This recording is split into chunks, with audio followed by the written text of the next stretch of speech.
Good morning, and we're going to start in on lesson. See, I have a message here. Lesson 7, Christian ethics, continue. But we are also going to continue our talk about a few aspects of the birth of Jesus, and I think that's an ethical issue. Because if you think about Christian ethics, there are no Christian ethics if Christ didn't come to the earth, live a perfect life, get crucified, buried, and raised from the dead and ascended into heaven. And there would be no Christianity, no Christian ethics, no moral basis for mankind, no salvation through the blood of Christ had he not come to the earth. And I think it was a big deal to God, and I think it should be a big deal to us. And, you know, as I've said each week, and as we always say, because we're sensitive to those things, nobody knows the day of the birth of Jesus, and nobody really cares, honestly, about the day of the birth of Jesus, but it was a big deal to God. I personally think he was born in April. It doesn't matter, but I know he was crucified at Passover, and that he was buried and raised again on the third day. So, but none of that, again, if he hadn't come as a human child, he could not have borne our sins to the cross. And I think that's an interesting and eventful issue that was important to God. So at Micah, we read this morning. I was actually going to use this as the trivia verse, but since it got used in service, I'll just read it. That's Micah 5:2. You, Bethlehem Ephrathah, though you are small among the clans of Judah, out of you will come for me one who will be a ruler over Israel, whose origins are from old, from ancient times. So that's another prophetic verse in the Old Testament about the coming of Jesus. So, who was Micah in terms of where he was from? He was one of those minor prophets, only minor to us. And so Micah had quite a bit of prophecy, and we actually quote Micah more often than you might think. But where was he from? And it's not Jerusalem. It's not just Israel. It's not Judah. It is Judah.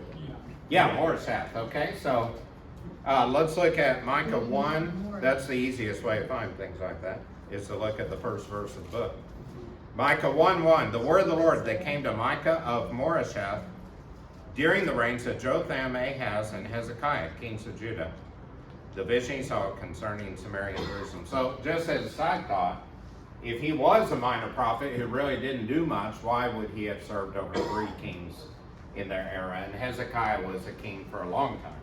And so he probably had a prophetic reign, if you want to look at it that way, a time of duty as a prophet of somewhere beyond 20 years, probably 20 to 30 years. The only other mention of him, which I think is just kind of interesting, is over in Jeremiah. I'll just read it, you don't have to look at it. Jeremiah 26:17. Some of the elders of the land stepped forward and said to the entire assembly of people, Micah of Morisheth prophesied in the days of Hezekiah, king of Judah. He told all the people of Judah, this is what the Lord Almighty says, Zion will be plowed like a field, Jerusalem will become a heap of rubble, the Temple Hill a mound overgrown with thickets. And so that was, well, I'll finish out the paragraph here. Did Hezekiah, king of Judah, or anyone else in Judah put him to death? Did not Hezekiah fear the Lord and seek his favor? And did not the Lord relent so that he did not bring about the disaster he pronounced against them? We are about to bring a terrible disaster on ourselves. And so that speaking about Micah's prophecy and the changing of the heart of God goes back a couple of weeks to our discussion about contentment, and specifically over at Philippians 4:11 with Paul saying he's content in all circumstances. If everyone were always content in all circumstances, all those things would come about. God would just destroy Israel, plow Jerusalem under, have thorn bushes grow there. But he listened to the repentance of the people.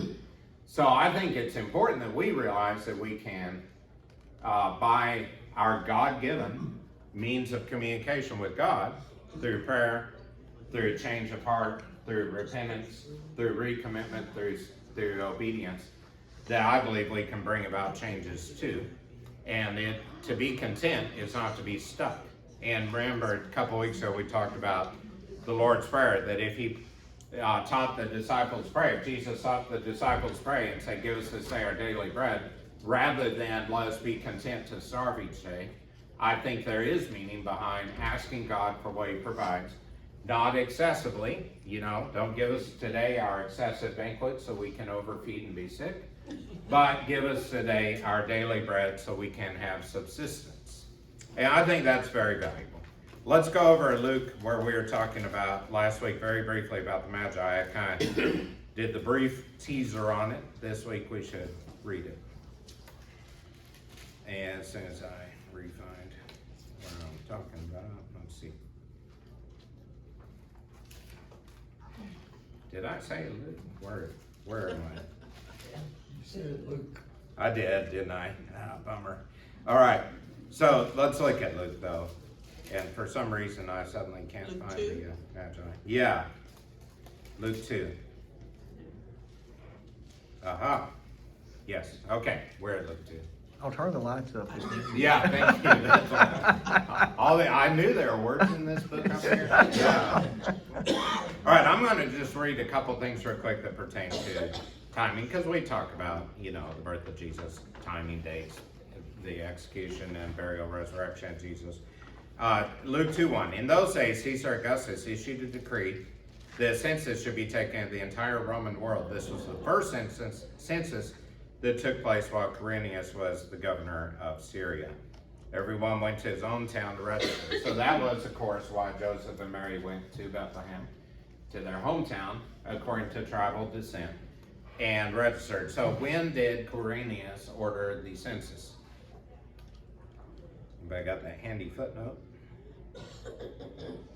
Quirinius reigned from 6 to 4 BC, and then again, what we call, BC now. Of course, back then they didn't know.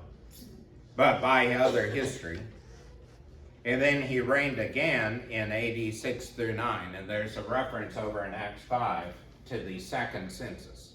And so when it says the first census of Quirinius, that was, of course, because Luke wrote all this after all these events occurred, so they would, presumably they would know there were 2 censi by Quirinius. And so the first was somewhere around 6 to 4 BC, the way we call it. What other main marking event of history did have pertinence to the birth of Jesus that we can put a finger on? That's a good ask. Think what I'm thinking, please. Anybody, any other specific date that would come up? We know Jesus was taken down to Bethlehem. There's no room in the inn. He was born in the manger out in the fields with sheep, probably in a little cave was what the manger was. Probably wasn't the wooden structure like I carried in the building this morning for the deal today. And, it was an area where the sheep were fed, and then, of course, the shepherds in the field had angels shine glorious light around them and scare them half to bits to tell them that Jesus was born and they could go find him. And that then the Magi came and visited and brought gifts, and we'll talk more about them here in a minute. And so, do any of those have a date associated with them? Only thing I can think of Yeah. is that Jamie and I were just talking about it, is that the edict that came down that all babies Yes. killed. And so that, There's a marker of saying, okay, how do they know? Well, okay, then just kill all the babies that's within this. absolutely. Okay. And so, then, what edict, whose edict was it? Herod. Herod. What do we know about Herod? He is bad. Herod was one of those bad guys, wasn't he? What else do we know about Herod? Let me ask it this way. Did Herod live forever? No. Therefore he died. Yes. When did Herod die? It's in history. We know. We know. And then I'm going to reorient us to what I really was intending for us to read over Matthew 2. Let's go Matthew 2. Next, now we've covered Quirinius there. So Quirinius ordered census from 6 to 4 BC. if you had to pick one date randomly that you may have heard recently, what year would you say Herod died? You can Google him. You don't have to. What is this Google you speak of? Yeah. Or you can look and see that he died in 4 BC. All right, so Herod ordered the death of the babies upon fear of the Christ child being born, the Christ being the anointed one, the anointed child being born in Bethlehem, which he seemed to know because he was living around Jewish people. And so he got very concerned, ordered the Magi to come back and tell him exactly where he was so he could kill him. When they failed to do so, he wanted to kill all the babies, and he died in 4 BC. And so, would he probably have ordered that at the year 0? It's a yes or no question. No, because why? Because he was dead. Okay, so when you're dead, you rarely order the death of other individuals. Unless their condition changes. Right, that's true. So, you know what's horrible about, speaking of Herod being an awful individual, Herod actually had a standing order when he left his palace that if he were assassinated or got sick or was otherwise indisposed, that his servants kill his entire family, because he didn't want any of them to be able to claim the throne other than the one he had named as an heir. He was an awful person. He actually killed a number of individuals in his family. Herod had 10 or 12 wives, depending on what history you look at. And he had several members of his family killed for adultery, which I think is really an interesting thing too. He had his own child killed, a son, his name I'm drawing a blank on, it wasn't Archippus, it was not Aristobulus, I'm sorry. It doesn't matter. It was one of these sons. But anyway, he had, of course, he also then, later, a different Herod had John the Baptist killed.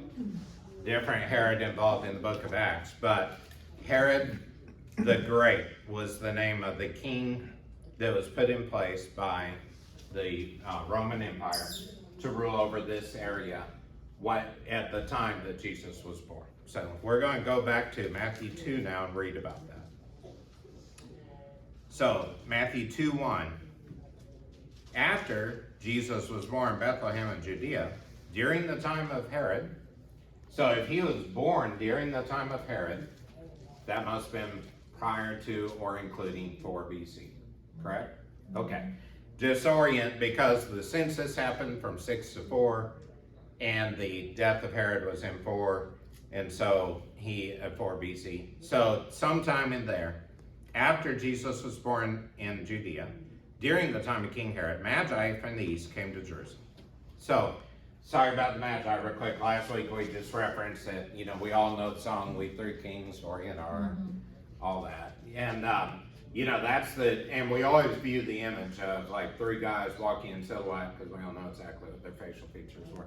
And walking along on camels, usually 1 in front, 2 behind, some gifts kind of falling over the camels, and heading toward the star that they could see in the sky. So we have that deeply ingrained in our brains, because that's part of the world Christmas story of 3 kings coming with gifts and arriving at the manger. So about the time the donkey was licking Jesus clean from the birth, they were putting them in swaddling clothes, they appeared with these gifts, and Mary thought, wow, I don't understand everything going on, but these are amazing gifts by the 3 kings of Orient. And so, where were the Magi from? What part of the Orient? They were from the east. From the Persia? east. Yes, and they were from Persia. Yes, Persia is not the Orient, although in the song it certainly sounds a lot like it. So, but they were from the east, and of course from the east of Bethlehem could be 78% of the known world at the time, just a rough estimate. And so they were actually almost certainly from what we would now call the northern part of Iran. And so I have this question for you to ponder, which maybe you thought about a lot. And that is, why would Magi from northern Iran show up for the birth of Jesus? While you think about that, because I am curious if anybody happens to have that answer, but I want to talk a little more about what Magi are. Magi is the root of the word magician in English, and it was from Latin, and it was actually not in particular use until about the 12th century when we had some other translations, and they didn't know what to do with the word magician, and so they transliterated it from prior language, from Greek, into magi, and the plural is magi. The singular is maguo, which is like, all the saints, M-A-J-O-U, I believe, or no, M-A-J-U-O. And so if there was one, it'd be a maguo. In this case, it's magi, but the original word was actually more like diviner or spiritist, maybe, or astrologer, or magician, one who performs some degree of magic.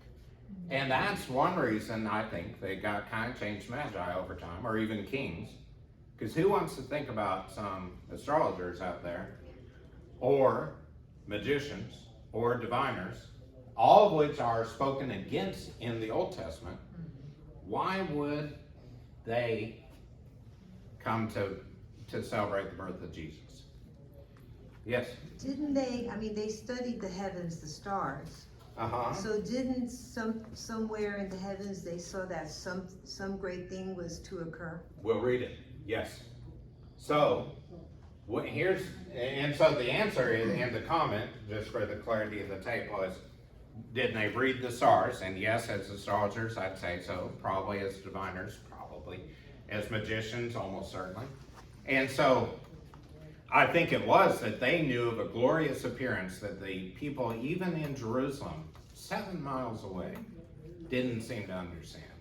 And I think it's interesting that they came from, if you look at, a map of the distance, you're talking about probably a 20 or 30-day trek across the desert. These are probably wealthy individuals. They brought gifts of wealth, gold, frankincense, myrrh, nothing to laugh about. These were expensive gifts. And so they probably had a whole caravan. There probably were more than 3, or there maybe were 3, who knows. But, it would make sense that it was a bigger party, especially if they came to the attention, or at least were able to get an audience with Herod, the king of the area. And so let's read a little more. We only made one verse so far. So they came from the east to Jerusalem and asked, "Where is the one who's been born King of the Jews? We saw a star in the east and have come to worship him." How did they know it was the King of the Jews? You ever thought about that? Why would a baby born in obscurity be declared to be the King of the Jews? I have a couple of theories. One is, where did Daniel, Shadrach, Meshach, Abednego, and the other kids of Israel, where did they spend Persia. Okay, so they were in captivity in Persia. What if a huge part of the plan from God was that the people of Israel in sin would be taken to Persia, so that ultimately that part of the world would know about the birth of Christ, because they had a prophet in their midst. Daniel was a prophet, and he was third in control of the nation, one of 3, second in control at least, over the nation of Persia. And he prophesied in several different verses that we can run across, which we won't right now in the interest of time. But he prophesied about the coming of Jesus. What if they had been anticipating Jesus ever since then, because he was willing to tell them, there is a King of the Jews coming to save the world? And I find that to be a remarkable thought. Again, that Israel would miss Jesus, but yet Persia knew about him. Yes? Just as an aside, did you know that Christianity is growing faster by percentage in Iran than anywhere else in the world Wow. No, I didn't know for the last that. couple of years? Really? They're also. Not the Mediterranean Rim now, but the Syrians, but the Iranians. Wow. Yeah. How many of you know somebody personally from Iran? About 5, 6. Yeah. You know, it's interesting. The Persian Ottoman Empire, the Mede-Persian Ottoman Empire is Caucasian, for one thing, not Arab. And many of them are Christians over time. The last census I recall that declared was that 1.8% of Iran was Christian. I had an interesting experience as a child. I lived in Lubbock, near, there's Air Force Base there at the time, Reese Air Force Base. And the son of the Shah of Iran, Shah Pahlavi, came and lived in Lubbock to train at Reese Air Force Base, and he lived 2 blocks from me. And so I was outside playing basketball on a guy's goal on the driveway, and the Shah of Iran's son came and played basketball with us. And yeah, it was really interesting, and he had bodyguards, and they didn't play, they just watched. But it was really interesting. Did they make you nervous? I was too young to really be nervous. I thought it was kind of cool. So, but it was interesting. We played a few times. So he was there about a year and a half, and I guess I played 6 or 7 times. We let him win, of course, you know. But it was interesting because over time it came up that one reason his father's in trouble, and this was right before this in 1977. I believe. So, you know, in 79 is when the Reza Pahlavi,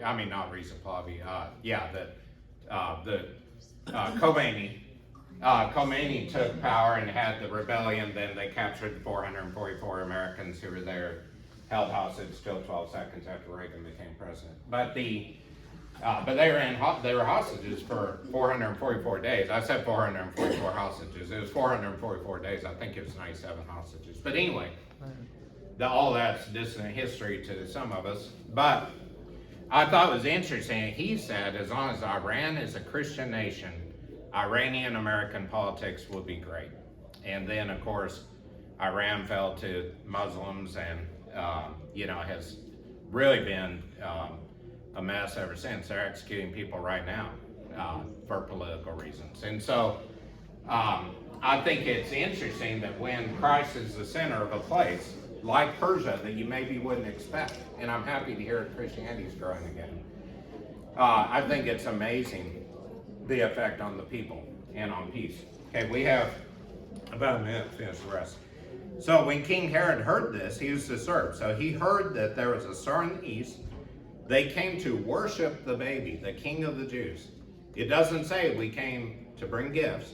It doesn't say we just wanted to see him. We just thought this would be fascinating to see the future King of the Jews. They came to worship the King of the Jews. When King Herod heard this, he was disturbed, and all Jerusalem with him. Why were they disturbed? Okay, I'll answer that in the answer's time. Herod was disturbed because he was king. He didn't want a new king. Why be afraid of a baby, though?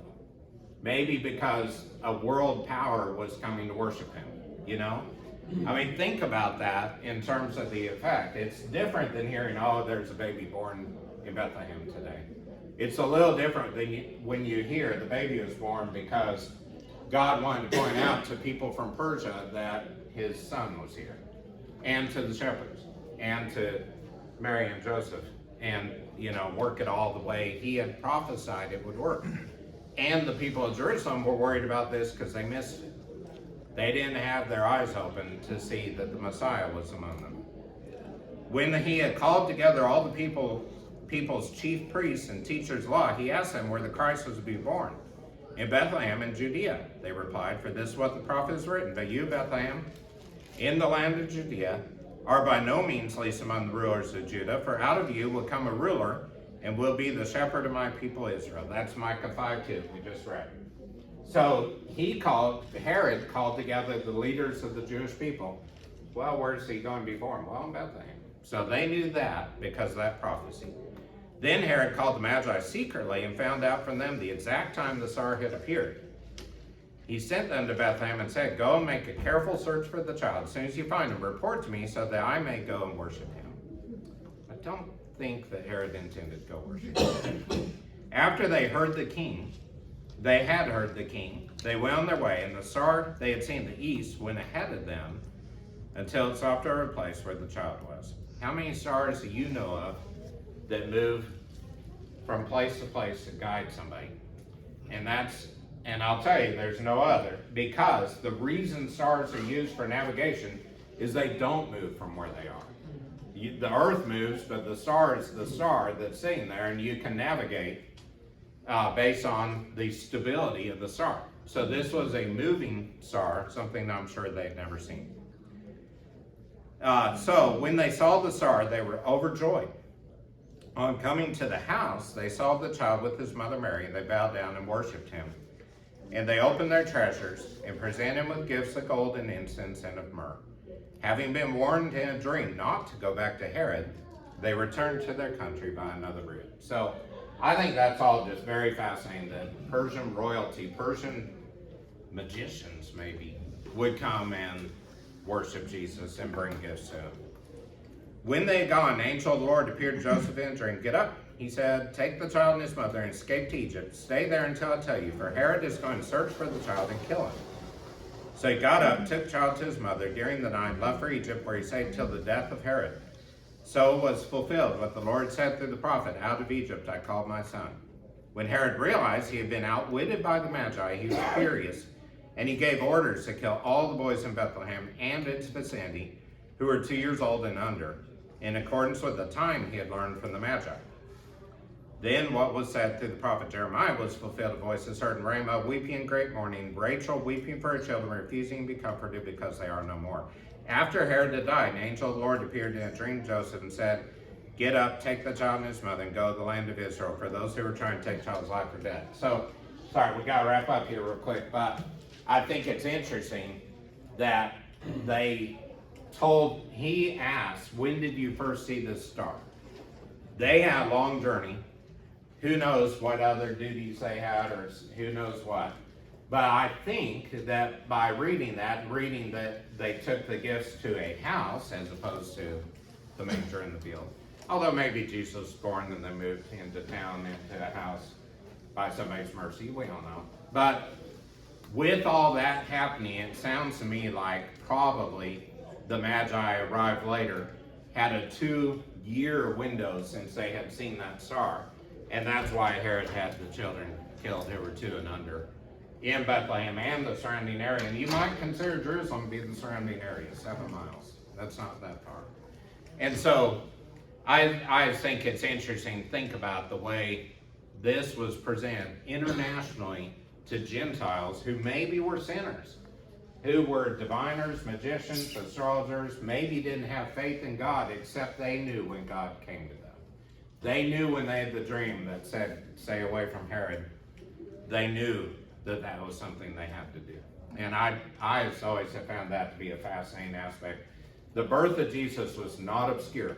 The fact that Herod, the king of the region, who was a murderous individual, held power with an iron fist, was worried about a baby being born in a sheep field of all things, I think speaks volumes to the fact that people really know what truth is from God, really try to ignore it, really try to suppress it in the human spirit, and ultimately every knee will bow in the name of Jesus Christ. Thank you for bearing with me, and we'll pick up a little bit there next week, and then we have our break. Is this